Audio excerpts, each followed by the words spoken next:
থাকার জন্য একটাই রুম, সেই রুমেই দুজনে থাকি, একটাই ফ্রিজের মধ্যে আমি আর কি কেক লুকিয়ে সারপ্রাইজ দেব। তাও যদি হ্যাঁ বার্থডে পড়ার সাথে সাথে রাত্রি 12টায় কেক কাটতো তাহলে একটা অন্য ব্যাপার ছিল, যেমনটা আমি করেছিলাম।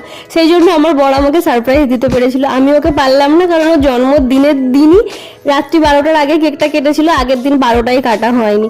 এখন কেক কাটা হবে, যেহেতু দুজনেই বাড়ির বাইরে, জন্মদিনটা সবাইকে না হয় ভিডিও কলে নিয়েই কেক কাটা হোক, আর কি করা যাবে। হ্যাপি বার্থডে বলবি তো? Happy birthday to you, happy birthday to you. Happy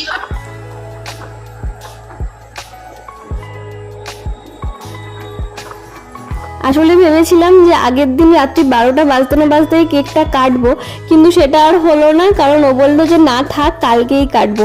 আজকে আমাদের সকাল থেকে একটু দক্ষিণেশ্বর যাবার প্ল্যান ছিল, সেই